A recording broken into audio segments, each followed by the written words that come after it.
ನಾನು Kannada filmy club ಅಂತ ಒಂದು ಹಂಬಲ್ ಇನಿಷಿಯೇಟಿವ್ ನಡೆಸ್ತಾ ಇದ್ದೀನಿ. It is Kannada filmy club ಅನ್ನೋದು ಒಂದು ನಾನ್ ಪ್ರಾಫಿಟಬಲ್ ಆರ್ಗನೈಸೇಷನ್. ಅದು ಹೇಗೆ ಶುರು ಮಾಡಿದ್ವಿ ಅಂದ್ರೆ, ಯಾವಾಗಲೂ ಒಂದು ಪ್ರಶ್ನೆ ಇರೋದು, ಎರಡು ವಾದ ಯಾವಾಗಲೂ ನಡೆಯೋದು. ಕನ್ನಡ ಆಡಿಯನ್ಸ್ ಹೊಸಬರ ಚಿತ್ರಕ್ಕೆ ಬಂದು ನೋಡ್ತಾ ಇಲ್ಲ ಅಂತ. ಇನ್ನೊಂದು ವಾದ ಏನಿರೋದು ಅಂದ್ರೆ, ಇಲ್ಲ ಒಳ್ಳೆ ಚಿತ್ರಗಳು ಬರ್ತಿಲ್ಲ, ಬಂದ್ರೆ ನೋಡಿರೋ ಉದಾಹರಣೆಗಳು ಸುಮಾರು ಇದಾವೆ ಅಂತ. ಸೊ ಆವಾಗ ನಾವು ಗ್ರಾಸ್ ರೂಟ್ ಲೆವೆಲ್ ಅಲ್ಲಿ ವರ್ಕ್ ಮಾಡಿದ್ರೆ ಹೇಗಿರುತ್ತೆ ಅಂದ್ಬಿಟ್ಟು ಕಮ್ಯುನಿಟಿ ಬಿಲ್ಡಿಂಗ್ ಆಕ್ಟಿವಿಟೀಸ್ ಮಾಡ್ತಾ ಹೋದ್ವಿ. ಅಂದ್ರೆ ಸ್ಟಾರ್ ಸಿನಿಮಾಗಳಿಗೆ ಓಪನಿಂಗ್ ಸಿಕ್ಕೇ ಸಿಗುತ್ತೆ, ಅವ್ರ ಫ್ಯಾನ್ ಬೇಸ್ಗಳಿರುತ್ತೆ, ಅವ್ರ ಫ್ಯಾನ್ ಕ್ಲಬ್ ಇರುತ್ತೆ. ಬಟ್ ಹೊಸಬರ ಚಿತ್ರಗಳಿಗೆ ನಾವು ಒಂದು ಫಿಲ್ಮ್ ಕಮ್ಯುನಿಟೀಸ್ ಬಿಲ್ಡ್ ಮಾಡಿದ್ರೆ ಹೇಗೆ, ಫಿಲ್ಮ್ ಕ್ಲಬ್ಸ್ ಬಿಲ್ಡ್ ಮಾಡಿದ್ರೆ ಹೇಗೆ ಅಂದ್ಬಿಟ್ಟು ಬೆಂಗಳೂರಲ್ಲೇ ಲಾಸ್ಟ್ 1 year ಅಲ್ಲಿ ಸುಮಾರು 30+ ಮೀಟ್ ಅಂಡ್ ಗ್ರೀಟ್ ಸೆಷನ್ಸ್ ಮಾಡಿದ್ವಿ. ಸುಮಾರು ರಿನೋಡ್ ಫಿಲ್ಮ್ ಮೇಕರ್ಸ್, ಹೇಮಂತ್ ರಾವ್ ಅವ್ರು ಬಂದು ಸಪೋರ್ಟ್ ಮಾಡಿದ್ರು, RJ ಪ್ರದೀಪ್ ಅವ್ರು ಬಂದಿದ್ರು, ಪರಂಬದಿಂದ ಕಿರಣ್ ರಾಜ್ ಅವ್ರು ಬಂದಿದ್ರು. ಸೊ ಈ ತರ ಸುಮಾರು ಫಿಲ್ಮ್ ಮೇಕರ್ಸ್ ಸಪೋರ್ಟ್ ಮಾಡಿ ಒಂದು ವೈಬ್ರೆಂಟ್ 2000-3000 ಮೆಂಬರ್ಸ್ ಇರುವಂತ ಒಂದು ಕಮ್ಯುನಿಟಿ ಬಿಲ್ಡ್ ಆಯ್ತು ಬೆಂಗಳೂರಲ್ಲಿ.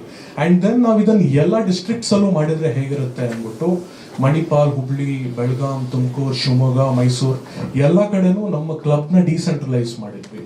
ಇವಾಗ ನಾವು ನಮ್ಮ club members grass root level ಅಲ್ಲಿ ಆಕ್ಟಿವ್ ಇದ್ದಾರೆ. ರಫ್ಲಿ ಒಂದು 6,000 to 8,000 ಮೆಂಬರ್ಸ್ ಇರ್ಬೋದು.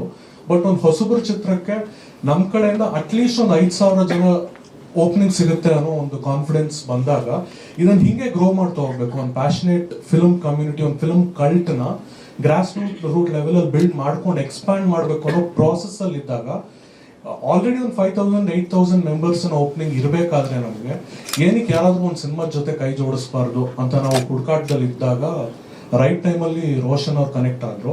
ವಿ ಡೈರೆಕ್ಟ್ಲಿ ಟೋಲ್ಡ್ ಸಿನಿಮಾ ತೋರಿಸಿ ಸರ್, ಇಷ್ಟ ಆದ್ರೆ ಖಂಡಿತವಾಗಿ ಸಪೋರ್ಟ್ ಮಾಡ್ತೀವಿ ಅಂತ. ಸುಮಾರು ಸಿನಿಮಾಗಳನ್ನ ನೋಡಿ ಡಿಸಪಾಯಿಂಟ್ ಆಗಿ ಕೈ ಜೋಡ್ಸಕ್ ಆಗಿರ್ಲಿಲ್ಲ. ಬಟ್ ರೋಷನ್ ಅವ್ರ ಸಿನಿಮಾ ನೋಡಿದಾಗ ಇಲ್ಲ, ಇದ್ರಲ್ಲಿ ಏನೋ ಇದೆ, ಒಂದು ಆನೆಸ್ಟ್ ಎಫರ್ಟ್ ಇದೆ, ಇದ್ರ ಜೊತೆ ನಾವು ಗುರುತಿಸ್ಕೋಬಹುದು ಅನ್ನಿಸ್ತು. ದಟ್ಸ್ ವೆನ್ ನಾವು ರೋಷನ್ ಜೊತೆ, ಇಲ್ಲ ನಿಮ್ ಜರ್ನಿಯಲ್ಲಿ ನಾವು ಜೊತೆಲಿ ಇರ್ತೀವಿ ಅಂದ್ಬಿಟ್ಟು ನಾವ್ ಇನ್ನೊಂದು ಎಷ್ಟೊಂದು ಸುಮಾರು ಆಕ್ಸೆಸಿಬಿಲಿಟಿ ಕನ್ಸ್ಟೆಂಟ್ಸ್ ಆಗುತ್ತೆ. ಇವಾಗ ಯಾವುದೋ ಒಂದು ಹೊಸ ತಂಡಕ್ಕೆ ಅಮೆಝಾನ್ ಪ್ರೈಮ್ ನ ರೀಚ್ ಮಾಡೋದೇನೆ ಒಂದು ಕ್ವಶನ್ ಮಾರ್ಕ್ ಆಗಿದೆ.